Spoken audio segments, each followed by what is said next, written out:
Hi, everybody, and welcome to another episode of Connect with KB. I'm Kristen Beltzer, and it is so great to have you tuning in as we talk about business, education, and leadership, and all the wonderful things that connect us to each other.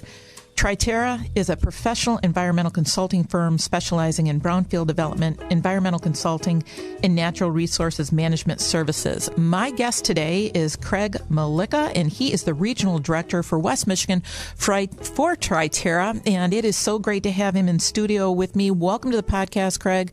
It's good to finally connect with another great Triterra guy. It's good to be here. Thank you. Absolutely. Let's start with the Craig Mulica story, because I know that it's a good one and you have traveled, I know that, and are new to Michigan. So let's talk a little bit about your journey. Sure. Yeah, I'm a Colorado guy. I was out there for 23 years. Went to Colorado State University and just stayed out there. I originally grew up in Massachusetts, so fell in love in Colorado. Got hooked up with a small environmental firm out there. And really spent 17 years growing my career there. Started, in the field work, just getting my hands dirty, getting into the soil, figuring it all out, working my way up through project management and senior project management, and ended up directing the environmental group out there, which was really leading 45 environmental professionals. And it was incredible. I really got to know the environmental consulting business, leadership, management, and after that, I was like, where do I go next? And then we made a family decision to come out to Western Michigan. My wife grew up in Rockford, and we were having our second child, and we said, let's do it. Let's move out to Michigan, and here we are. And so you've been here for how long now? Been here about 2.5 years. Okay. Yep, 2.5 years, and I just started with Triterra about 3 months ago. Yep. So when you talk about that you fell in love, you not only fell in love with a career, but you fell in love with a wonderful woman. And now you've got a family as well. And you've uprooted yourself and come to West Michigan and back to West Michigan for her. Exactly. What is it about Michigan that is so appealing to you? I think that the outdoors stuff, similar to Colorado, everybody's really into the outdoors, whether it's hunting or hiking or getting on the water. And I'm an outdoors guy, being an environmental type field. I like to be outside. It's my happy place. Yeah. So, well, let's talk a little bit about environmental consulting. What exactly is that? And explain to the listeners, really kind of in layman's terms, kind of the work that you do. Sure. Well, being an environmental consultant, we want to make sure that the environment is protected. If there's ever a development, we want to make sure that all the environmental regulations are followed. Really what that does is have an environmental consultant come out onto the site and take a look at the history of the site. Try to figure out if there's ever been any impacts to that site, whether it's gasoline or metals from industrial work or any past property use. And we go out there, we assess the property, and really give the go-ahead or work to create any plans to fix up any environmental issues that we find. So how do you do that? Do you work with the state of Michigan? You have relationships there and they give you the criteria on what you need to do? Yes. There's state and federal regulations that need to be followed. And that's the different criteria for soil and groundwater and what contaminants are in there. We have to make sure that that's clean to those levels. And when we go out to these sites, if we do need to do any subsurface investigation work, we take soil samples, we take groundwater samples, and we really make sure that the site is clean or ready to go for development. So do you guys do that, or do you send that kind of work to a lab, or how do you do the testing? We take the soil samples, we take the groundwater samples, and then we send them to a certified laboratory. And they follow their own criteria to make sure that they're doing the analytical the correct way per their standards. So who would you work with? Who would want your services? Generally, we work with a lot of commercial real estate brokers, lenders, developers, and even construction companies. They give us a call at the beginning of the project, and we become their environmental partner. We go through and assess the site. We do the environmental due diligence. And what that means is we go through and we take a look at the history. And if we see any figure out any recognized environmental conditions, we go out there and figure out what it's going to take to rectify those environmental issues. Do you probably, I suspect, work with the same companies over and over again in regards to, having a partnership and them relying on your services? Yes. We have a lot of long-term clients, and it is a partnership. You get to trust somebody in that aspect of the deal. They have multiple developments going on, and we're their trusted advisor when it comes to the environmental piece. What are you working on right now over in West Michigan? And I suspect that, during COVID, it's probably been a little bit different in regards to how you operate. But how do you cultivate new clients and work in terms of business development? Well, you know what? It was fortunate. Triterra has a lot of clients throughout Michigan. They're centered here and headquartered here in Lansing, but they've reached out to all sides of Michigan. And we first have reached out to people that we know, and gotten connections that way. And through our relationships, they've been happy to refer us to other people, other developers, other lenders. And really that's where we start. Well, there's so much going on over in West Michigan. I suspect that you're really busy, and, there's a lot of opportunity for growth, and, they seem to really be, pushing economic development. I suspect that you've had an opportunity to meet my good friend Brent Case, who's over at the right place. Yes. And he's just doing some outstanding work over there. And, how is it that you look to project-wise? I mean, are there some things that you say no to, or how do you embrace a project, and are you looking for a particular size? We don't like to say no. If there's an environmental need, we like to say yes all the time, because we think that we can take care of anything environmental, and that's the type of company that we are. Some projects are just an environmental due diligence, and you find that the property's clean. Great for our clients. Sometimes those projects turn into larger type projects if we find out that there is an issue and that those environmental issues need to be remediated. So would a company or a developer, do they buy the property first, or do they call you first to come and check it out so that they know exactly what they're getting into? Because I suspect it's probably pretty costly if they get themselves into a situation where it needs to be cleaned up. Yes, we are called on the front end.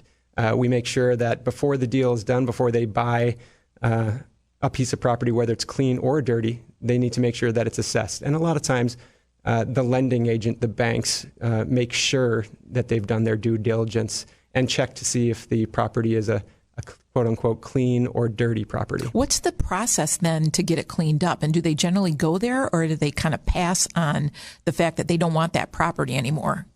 Well, it all depends on the size of their project. If it's a large development and they think that the environmental issue won't cause a significant setback for them, they will move forward. They also ask Triterra to check into any grants, any brownfield grants, state, local, or federal grants or tax incentive programs. So that's generally what they would do. They want to continue to move forward, but there are resources to help them do the environmental cleanup.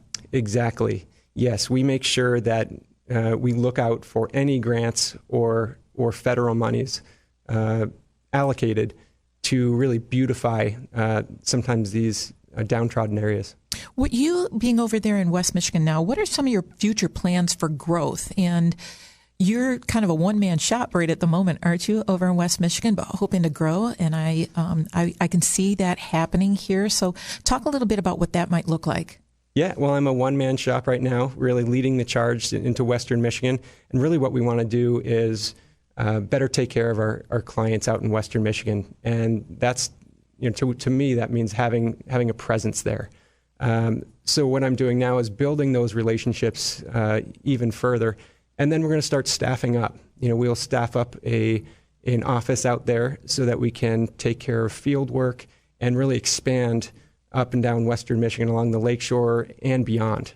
Yeah, how do you then build those relationships over there with being new to the area? And, I mentioned Brent Case over at the right place, but do you get involved with the chambers as well and start getting and knowing the business community? Because I know you said that, the team over here, Don and JP and Dave, the gang over here knows a lot of people. But how does that work for you in terms of your relationship building?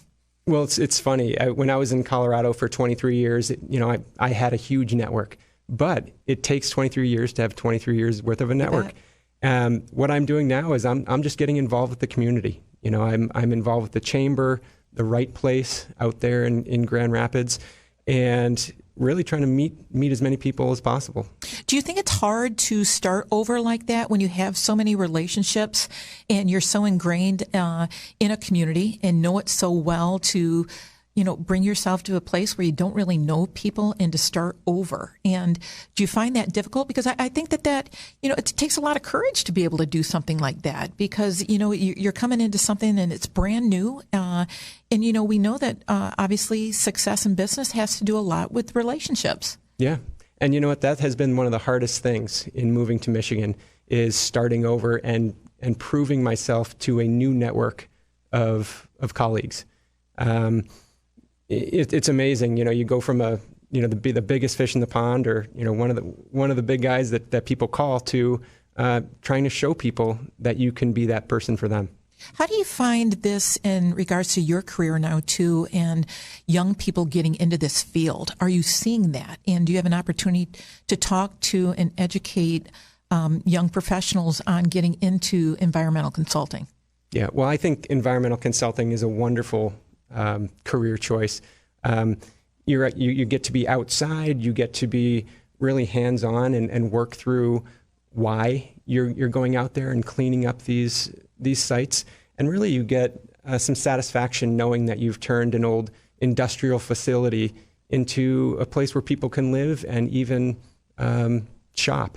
It really beautifies the area, and you're a part of that. What are some of the greatest leadership lessons that you've had along your journey, and especially now when you have had so much success and then you come here? What are some of those tips and tricks, I think, that you've probably learned along the way that are helping you now? Yeah. Well, I think that as a leader, you really need to communicate your vision. You really want to make sure that your passion comes across, and you want to show your employees that they're a part of the plan. They have room in that plan for advancement, and really they're going to ensure the success of what you're doing, your vision or your goals. We want to do great things. And as a leader, you need to make sure your whole team is on board. And really that means educating them, training them, getting them involved so that they can one day become a leader, hopefully even better than me. Well, you've got a great team. And how has COVID changed what you do? It has been tough. I'm a handshake, meet you for lunch type guy, and now it's virtual. So I've really just had to embrace getting on the virtual meetings and phone calls, and it's not as personal.